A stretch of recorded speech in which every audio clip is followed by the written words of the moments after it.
بسم اللہ الرحمن الرحیم۔ آج ہماری گفتگو کا عنوان ہے داڑھی اور فطرت۔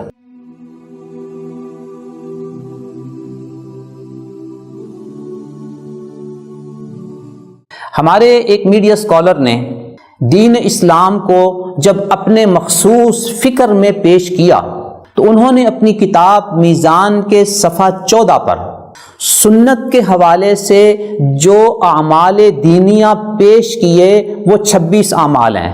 ان 26 میں سے رسوم و آداب کے ضمن میں انہوں نے مونچھوں کو پست کرنے کا ذکر کیا، ناخن کو کاٹنے کا ذکر کیا، مردوں کے لیے ختنے کا ذکر کیا، زیر ناف اور بغلوں کے بال کاٹنے کا ذکر کیا، اور اپنی اسی کتاب میزان کے صفحہ 641 پر انہیں فطرت کی بنیاد قرار دیتے ہوئے یہ کہا کہ یہ سنن فطرت ہیں جنہیں انبیاء علیہم السلام نے تزکیہ و تطہیر کے لیے ان کی اہمیت کے پیش نظر دین کا لازمی جز بنا دیا۔ اس کے بعد انہوں نے صحیح بخاری شریف کی ایک حدیث ذکر کی، الفطرۃ خمس، کہ فطرت کے مطابق 5 اعمال ہیں، اور ان 5 اعمال میں ان کا ذکر کر دیا۔ محترم سامعین، آپ کو تعجب ہوگا اور حیرت کی انتہا نہیں رہے گی کہ جب ہم فطرت کے حوالے سے بات کرتے ہیں تو نبی اکرم صلی اللہ علیہ وسلم نے کبھی فطرت کے 5 امور کا ذکر کیا اور کبھی فطرت کے 10 اعمال کا ذکر کیا۔ تو ہمیں یہی چاہیے کہ جب ہم نبی اکرم صلی اللہ علیہ وسلم کو اپنا آقا و مولا، اپنا نبی تسلیم کریں تو پھر مکمل معمولات کا ذکر کریں۔ اگر 5 کا ذکر کیا ہے یہ ان 10 میں سے 5 ہیں، اور جب 10 کا ذکر کیا ہے تو گویا یہ مکمل اعمال فطرت ہیں۔ صحیح مسلم کی حدیث نمبر 261 میں ہے، 10 من الفطرتی، 10 اعمال فطرت میں سے ہیں۔ قص الشارب، مونچھوں کو پست کرنا، واعفاء اللحیتی، داڑھی کو بڑھانا، والسواک، مسواک کرنا، واستنشاق الماء، ناک میں پانی ڈال کر صاف کرنا۔ یوں آگے 10 اعمال کا ذکر موجود ہے۔ یوں ان اعمال کو مسلم شریف میں باب خصال الفطرہ کے ذیل میں ذکر کیا گیا کہ فطرت کے اعمال کون کون سے ہیں۔ یہ حدیث سنن ترمذی، سنن ابی داؤد میں بھی ہے، جبکہ سنن ابن ماجہ میں جو باب قائم کیا گیا اس حدیث کے اوپر، باب الفطرہ، فطرت کے اعمال، اور اس میں انہی 10 اعمال مبارکہ کا ذکر کیا گیا۔ یہی حدیث مسند احمد، صحیح ابن خزیمہ، سنن کبریٰ بیہقی، مسند ابی یعلا، سنن دارقطنی اور حدیث شریف کی دیگر بہت سی کتابوں میں 40 سے زائد مقام پر موجود ہے۔ اور صحیح مسلم کی صحیح سند کے ساتھ جب یہ بات موجود ہے کہ یہ 10 اعمال فطرت ہیں اور ان اعمال فطرت میں داڑھی کے بڑھانے کا ذکر موجود ہے، تو پھر کیا میں اور آپ بجا طور پر اس میڈیا اسکالر سے یہ سوال نہیں کر سکتے کہ جہاں 5 کا ذکر تھا اس کو تو آپ نے ذکر کر دیا، لیکن صحیح مسلم کی صحیح حدیث میں جہاں مکمل اعمال فطرت 10 اعمال کا ذکر تھا،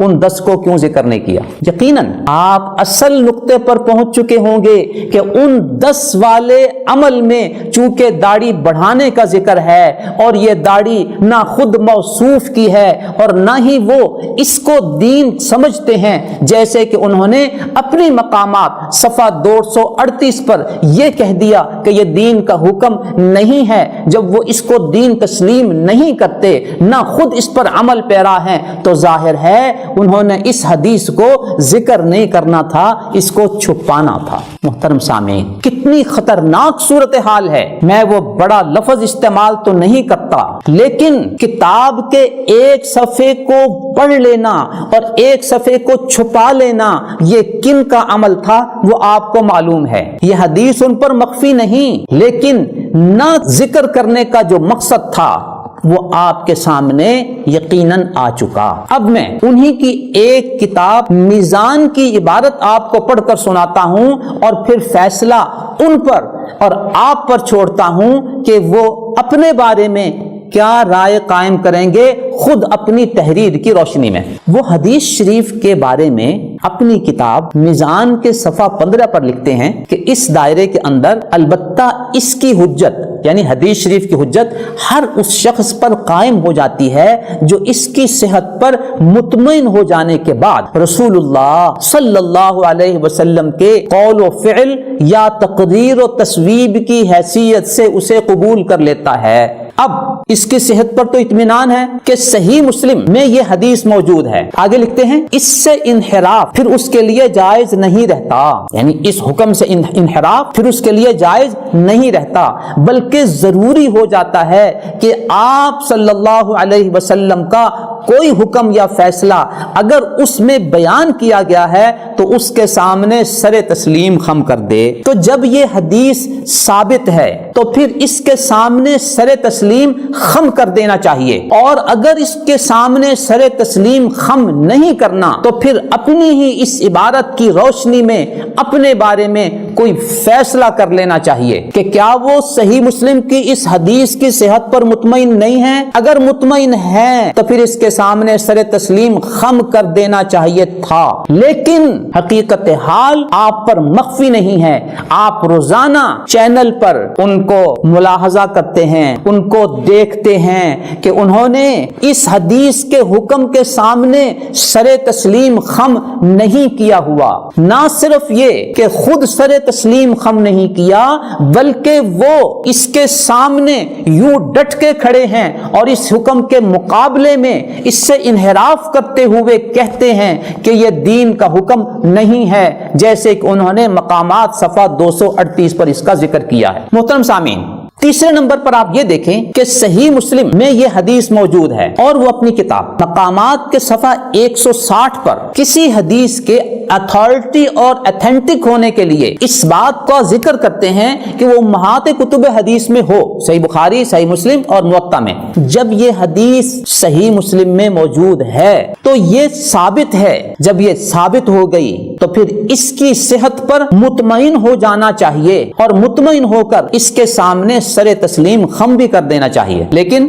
صورتحال کیا ہے؟ کیا سر تسلیم خم ہوا یا نہیں؟ حقیقت حال آپ کے سامنے ہے۔ میں اس بارے میں اپنے طور پر کوئی فیصلہ نہیں سناتا، یہ فیصلہ میں آپ پر چھوڑتا ہوں۔ محترم سامعین، یہاں میں ایک دلچسپ چیز آپ کے سامنے اگر ذکر کر دوں، وہ اپنی کتاب مقامات کے صفحہ 150 پر لکھتے ہیں، میرے ناقدین اگر میری کتاب میزان کا مطالعہ دقت نظر کے ساتھ کرتے تو اس چیز کو سمجھ لیتے اور انہیں کوئی غلط فہمی نہ ہوتی۔ یہ توقع اب بھی نہیں ہے۔ محترم سامعین، میں نے ان میڈیا اسکالر کی کتابوں کا 2-3 سال مطالعہ کیا، اور جس کے بارے میں وہ کہتے ہیں توقع نہیں ہے، میں نے کھلے دل سے مطالعہ کیا، لیکن اس مطالعے کا جو نتیجہ نکلا وہ میں بطور خلاصہ آپ کے سامنے مختلف نشستوں میں رکھ رہا ہوں۔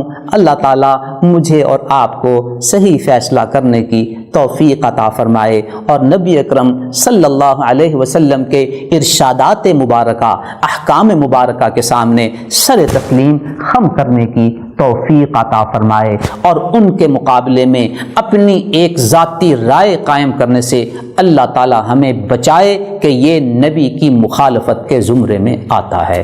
آمین۔ نظروا للطيبة ونور طه يسطعون